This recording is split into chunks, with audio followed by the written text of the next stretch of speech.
Hi friends, ഞാൻ നിങ്ങളുമായിട്ട് share ചെയ്യാൻ പോകുന്നത് എല്ലാ വീട്ടമ്മമാർക്കും വളരെ യൂസ്ഫുള്ളായ നല്ല അടിപൊളി ടിപ്സുകളുമായിട്ടാണ്. അപ്പോൾ വീഡിയോ സ്കിപ്പ് ചെയ്യാതെ കാണുക. അതുമാത്രമല്ല, എൻ്റെ ചാനൽ സബ്സ്ക്രൈബ് ചെയ്യാതെ കാണുന്ന ആരെങ്കിലും ഉണ്ടെങ്കിൽ പ്ലീസ് ഒന്ന് സബ്സ്ക്രൈബ് ചെയ്ത് സപ്പോർട്ട് ചെയ്യാനും കൂടി മറക്കരുത്. നമുക്ക് ഫസ്റ്റ് ടിപ്പിലോട്ട് കിടക്കാം. അപ്പോൾ നമ്മൾ ഇതേപോലെ മുടിയൊക്കെ ഡൈ ചെയ്യുമ്പോഴത്തേനും അതിന് തൊട്ട് മുമ്പായിട്ട് നമ്മൾ വാസിലും കയ്യിലൊന്ന് തടകിയിട്ട് നമ്മൾ ഡൈ ചെയ്യുകയാണെങ്കിൽ നമ്മുടെ കയ്യിലൊന്നും പറ്റാതെ തന്നെ നമുക്ക് ഡൈ ചെയ്തെടുക്കാൻ പറ്റും.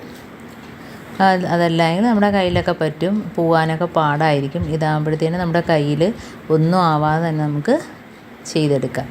അടുത്ത ടിപ്പെന്ന് പറഞ്ഞാൽ നമ്മൾ സിബ്, ഇപ്പോൾ കുട്ടികൾ ഉപയോഗിക്കുന്ന സിബ്ബാണേലും അവർ പെട്ടെന്ന് ഇതേപോലെ വലിച്ചിടുകയും എടുക്കുകയൊക്കെ ചെയ്യും.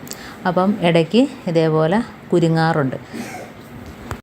അപ്പോൾ ഇതേപോലെ വാസലിനൊന്ന് തേച്ച് കൊടുത്താൽ നമുക്ക് ആ ഒരു ബുദ്ധിമുട്ട് ഒഴിവായി കിട്ടും. വാസലിൻ അടിഭാഗത്തും മുകൾ ഭാഗത്തും ഒന്ന് തേച്ച് കൊടുക്കുക. എന്നിട്ട് നമ്മൾ സിബ് ഇടുന്നതിനും തുറക്കുന്നതിനും ഒന്നും ഒരു പ്രയാസവും കാണത്തില്ല, കണ്ടോ. അപ്പം ഈ രീതിയിൽ നമുക്ക് സിബ് പൊട്ടാതെ തന്നെ നമുക്ക് വലിച്ച് ഊരിയെടുക്കുകയൊക്കെ ചെയ്യുന്നതിന് പ്രയാസമില്ലാതെ തന്നെ തുറക്കാം, കണ്ടോ. അപ്പം ഇതേപോലെ നമുക്ക് ടൈറ്റായിട്ടുള്ള സിബിനകത്തൊക്കെ ഒന്ന് വാസലും പുരട്ടി കൊടുത്താൽ മതി. അടിഭാഗം അതിനകത്ത് കുടുങ്ങാതെ നോക്കിക്കൊള്ളണം, അതല്ലെങ്കിൽ നമ്മുടെ സിബ് വീണ്ടും പൊട്ടിപ്പോകാൻ ചാൻസ് ഉണ്ട്. ഇനി നമുക്ക് അടുത്ത ടിപ്പിലോട്ട് കിടക്കാം. നമ്മളിതേപോലെ ചീർപ്പിലൊക്കെ വാസലിനൊന്ന് പുരട്ടിയിട്ട് ചെയ്യുവാണെങ്കിൽ നമ്മുടെ മുടിയിൽ എണ്ണ തേക്കാത്തവർ കാണുമല്ലോ.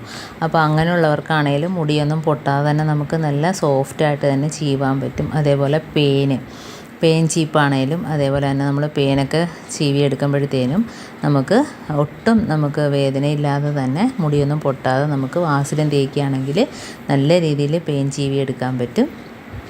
അപ്പം ഇതേപോലെ ചെയ്യാത്തവരൊന്ന് ചെയ്ത് നോക്കുക. അടുത്തതെന്ന് പറഞ്ഞാൽ നമ്മൾ ഫ്രിഡ്ജൊക്കെ നമ്മൾ ഇടയ്ക്കിടയ്ക്ക് തുറക്കാറുണ്ട്. അപ്പം ഇതേപോലെ ഐസ് കട്ട നമ്മുടെ താഴ്ഭാഗത്ത് കുറച്ചാക്കി വെക്കുകയാണെങ്കിൽ നമുക്ക് എത്ര നേരം ഫ്രിഡ്ജ് തുറന്നാലും ആ തണുപ്പ് പോവാതെ തന്നെ നമുക്ക് ഫ്രിഡ്ജിനകത്ത് തണുപ്പ് നിൽക്കും.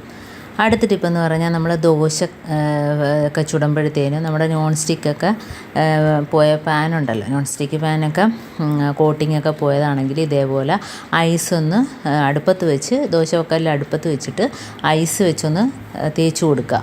എല്ലായിടത്തും ഒന്ന് റബ്ബ് ചെയ്ത് കൊടുക്കുക. അപ്പം ആ സൈഡ്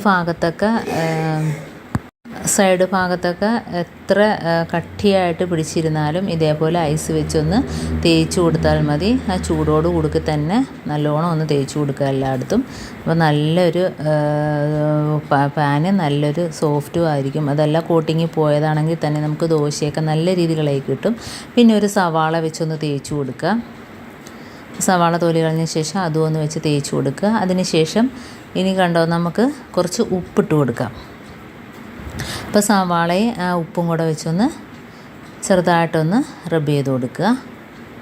അപ്പം അതിൻ്റെ ആ കോട്ടിങ്ങിൽ പോയ പാനൊക്കെ ആണെങ്കിലും നമുക്ക് നല്ല രീതിയിൽ തന്നെ ദോശയാണെങ്കിലും എന്താണെങ്കിലും നമുക്ക് ഇളകി വരും, ഉണ്ടോ. ഇതേപോലെ സവാള വെച്ച് തേച്ച് കൊടുത്തതിന് ശേഷം കുറച്ച് ഉപ്പും കൂടെ ഇട്ടിട്ട് തേച്ച് കൊടുക്കാം.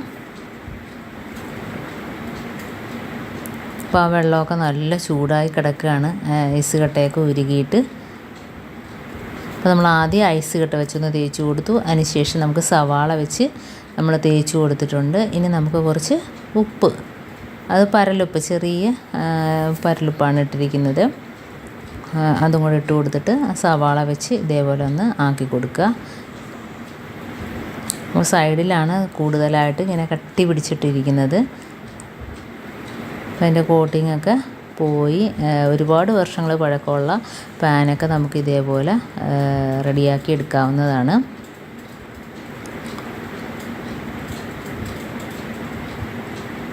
അപ്പം അതുകൊണ്ട് എല്ലാം കഴുകി വൃത്തിയാക്കുന്നുണ്ട്.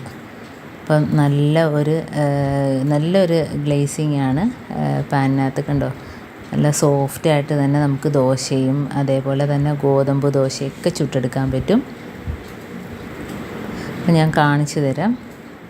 ഇനി നമുക്ക് പാനൊന്ന് ചൂടായിട്ട് വരട്ടെ. അപ്പോൾ അതിനകത്തോട്ട് ഏതാണ്ട് ദോശ മാവ് ഒഴിച്ച് കൊടുത്തിട്ടുണ്ട്.